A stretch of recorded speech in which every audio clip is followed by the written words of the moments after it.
when I was thinking of designing things with AI, the first thing that came to my mind is, do I have a brand package that I could feed the AI and say, these are my colors, these are my fonts, this is the way that the header should look like. If you don't have that, then probably you're gonna get generic content.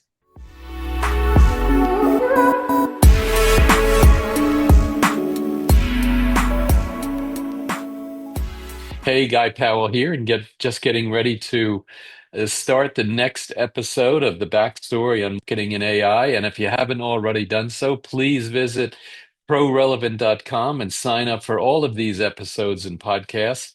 I am no longer the author of the upcoming book. I am the author of the book. The book is now available, The AI Marketing Machine. And you can find out more about that at marketingmachine.prorelevant.com, or just go out to Amazon and buy the book now. It's on sale now, both in a Kindle version and in a paperback version. Today, though, we've got somebody that I think really understands the challenges with AI and implementing AI, and that is Marvin Martinez of Bandsaw.ai. He's the founder and CEO, and at Bandsaw, they help serve companies to implement practical AI systems that reduce manual work, save time, and improve efficiency without adding headcount. And that right there is the good and the bad news. Certainly, we're going to be able to implement more and do more, but it's really not only doing more, but doing more better. And that's pretty good. So, Marvin, welcome. So good to have you. Just look forward to our discussion. Marketing's operating system has been replaced. Not upgraded, not improved. Replaced, completely and totally replaced. AI isn't a tool you bolt onto your existing marketing organization. It's a fundamental redesign of how marketing thinks, operates, and creates value. And most CMOs are already behind. The AI Marketing Machine is the field guide for marketing leaders who want to get ahead of that curve. Built on more than a decade of the marketing machine methodology and interviews with over 100 CMOs, this book shows you how to harness generative and analytic AI together, without losing the human edge that makes great marketing unforgettable. This isn't theory, this is the playbook. How to redesign your team, how to build AI into the foundation of how you work, how to prove ROI in the boardroom, and how to lead the intelligent marketing machine that wins in the marketplace. Marketing's future is already here. The question is whether you're building it or watching someone else do it. The AI Marketing Machine, available now. Yes, thank you so much for having me. I look forward to the discussion too. Yeah, absolutely. So today we're going to focus on an interesting topic. And one of the challenges is, I mean, AI has been implemented in Copilot and, with a lot of larger organizations and maybe even some smaller ones, and doing some simple things, improving some email and maybe writing a couple of internal documents, or even some emails that go out, en masse to our customers and things like that. But to really get the sense and value of AI, we need to do kind of a whole implementation, kind of like it used to be with an IT implementation. And unfortunately, many of those AI marketing information implementations fail. And we're going to find out today how to fix them. So let's talk about that. So what is the promise versus the reality of AI in marketing today, Marvin? Well, when you think of AI, you always think of how fast you can be in delivering the output. And think about this. Let's talk about social media for a moment. If you go to Facebook, Instagram, even LinkedIn, when you look at a post, are you able to identify that the post was written by AI in the first 5 seconds? I bet that the answer is yes. And the reason why that is because AI promises you to deliver high quality outputs, but the quality of the output is gonna be as good as the context that you feed the AI. So that's one contrast. The promise of delivering fast and good content versus the context that you provide, right? And when you start implementing AI, think about how you would train someone new. And this happened to me in my marketing strategy.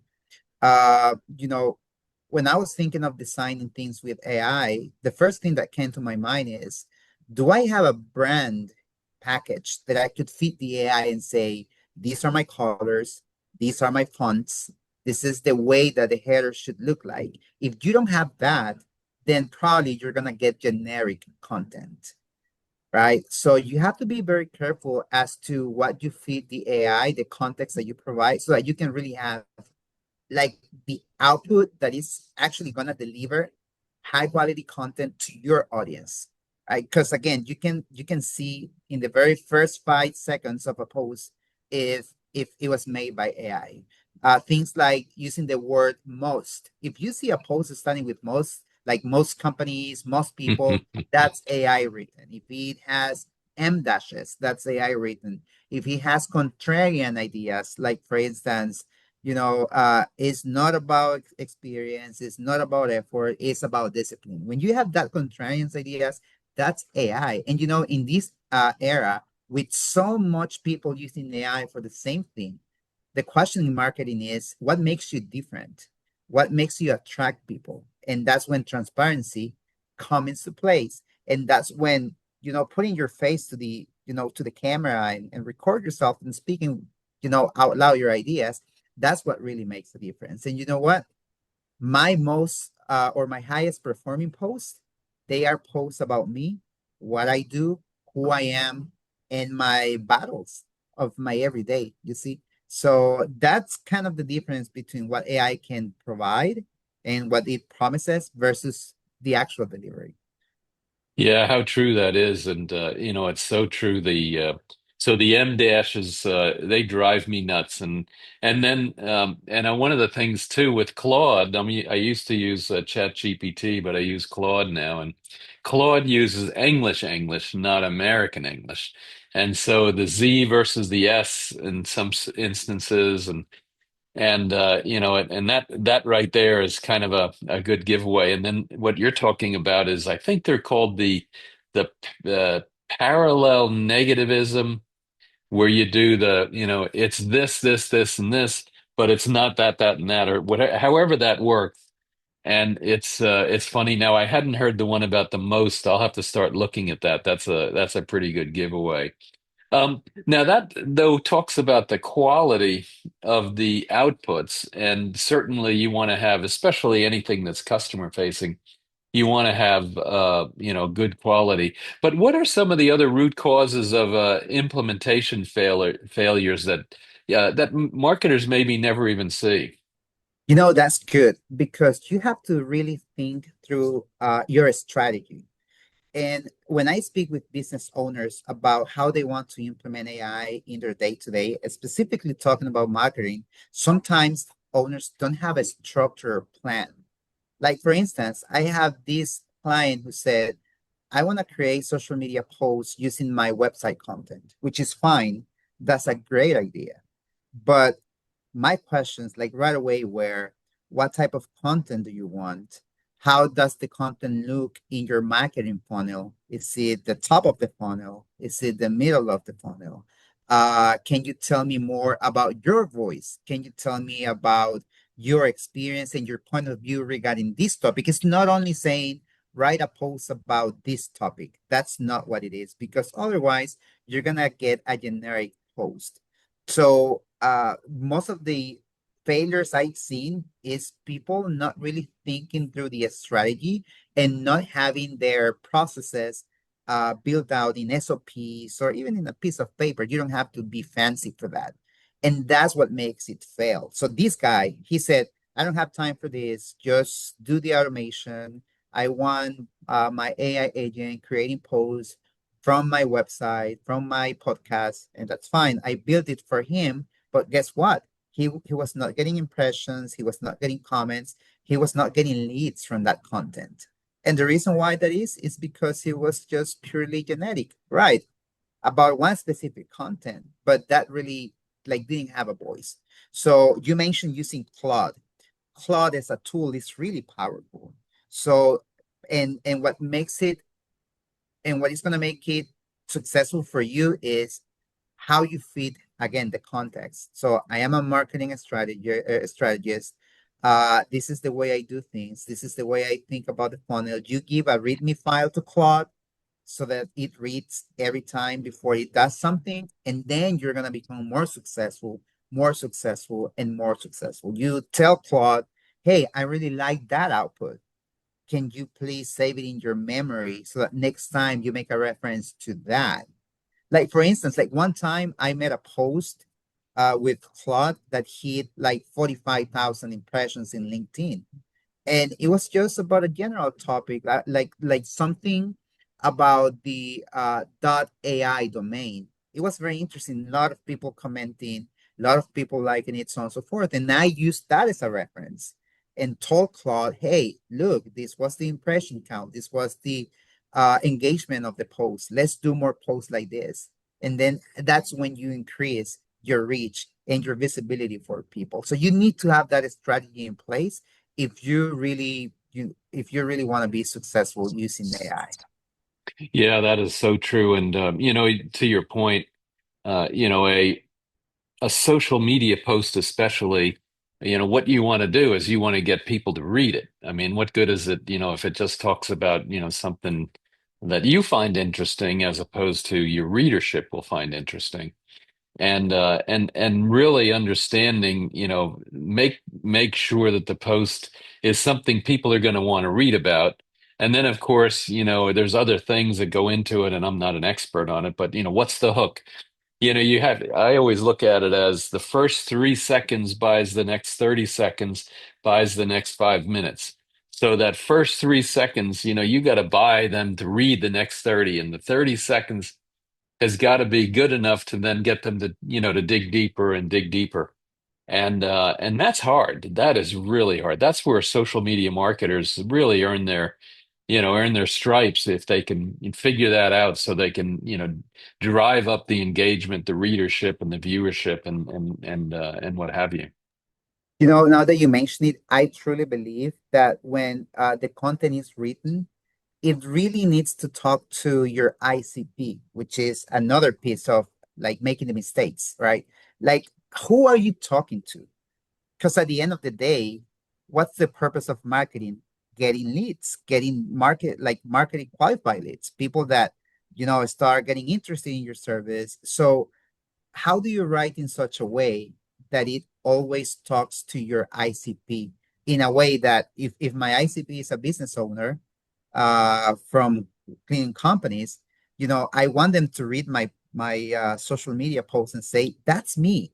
This guy is talking about me. That's what's going to make a difference. And again, important, you have to define your ICP first. You cannot create a powerful and impactful post for someone if you don't even know who that someone is. And surprisingly, I have spoken with several business owners that they don't know, you know, uh, who their ICP is, and they cannot define it. Probably they know, but how do you define it? That's the issue. Because when you talk to the AI or when you make the AI agent or whatever automation, you have to explain it. You have to tell the AI, this is what I'm looking for. This is the people that I'm targeting. And that's, when most implementations fail. Yeah, absolutely. And that one of the things from my book, The AI Marketing Machine, by the way, it's available now. Just kidding. But it is available now on Amazon.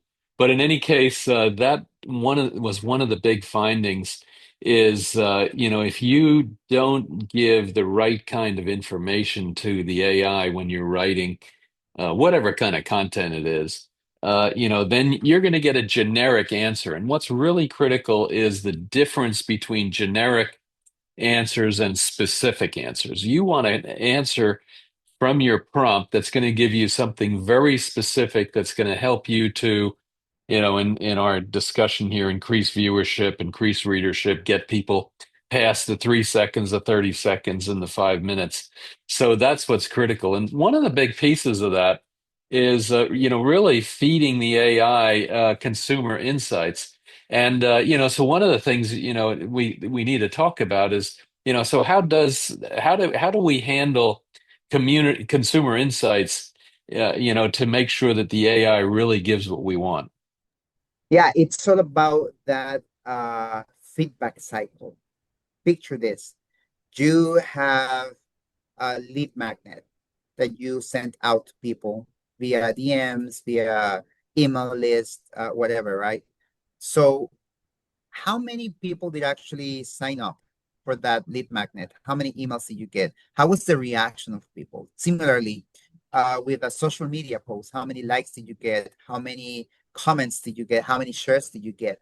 And then you get all that information and you pass it on to the AI and say, hey, I had these many reactions. I had these many DMs from the post or from my lead magnet, right? So I just want you to save that information and use it for the future. And you start building your own strategy and you start seeing, hey, this type of content really work.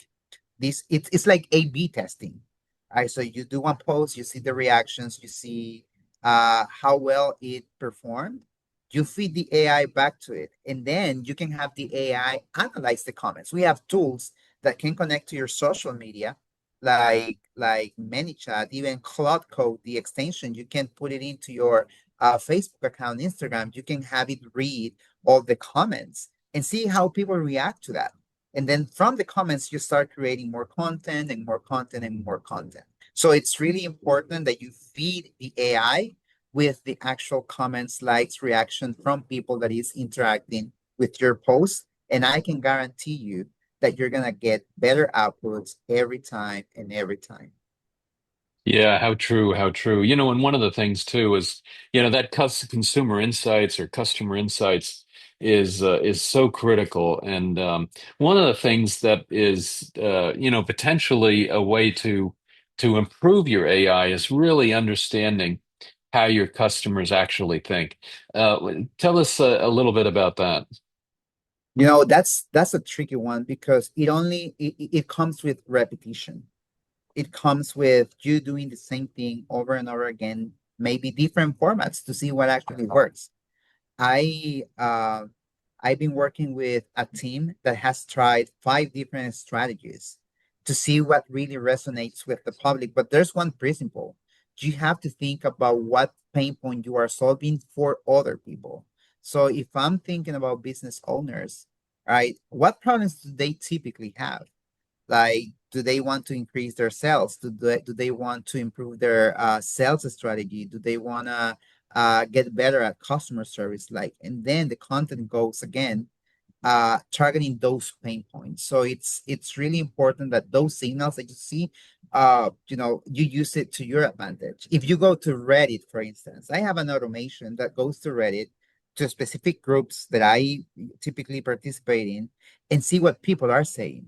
Hey, I have not been successful with this. I am having issues with that. How do I get better at customer service? How do I get more Google star reviews? And then from that content, you start thinking and making your strategy. By the way, a strategy and critical thinking, AI cannot do.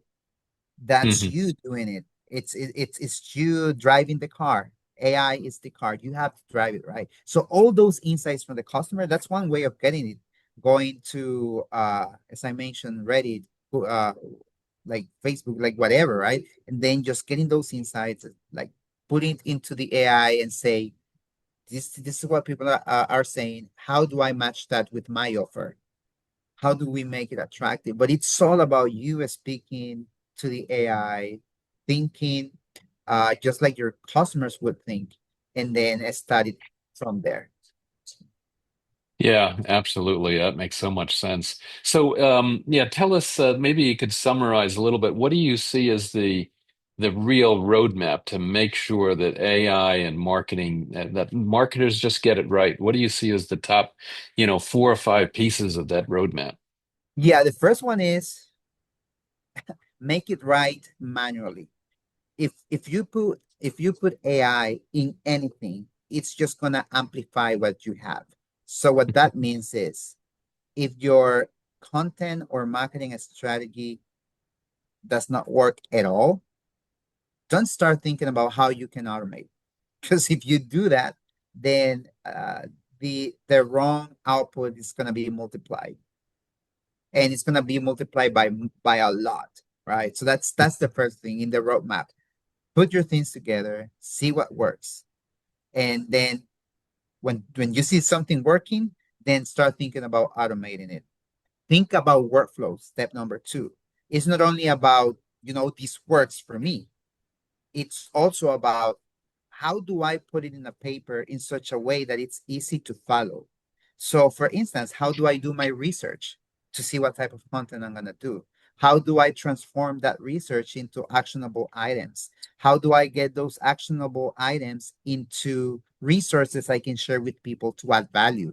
How do I collect information from people that is reading my content? And then you start mapping the process. When you understand your workflow as the second step, adding AI to it is going to be super powerful. I have worked with companies where their automation is only four steps. But because they thought through it, they tested it, they know what a step 1, 2, and 3 and 4 looks like. It's so repeatable that they do so much with so little, right? So having your workflow as the second step in the framework is super important. Number three, define your tools. With so many AI things out there, it's easy for you to distract. You start looking at Cloud Code, and all of a sudden you have anti-gravity doing some cool stuff. So you switch to anti-gravity.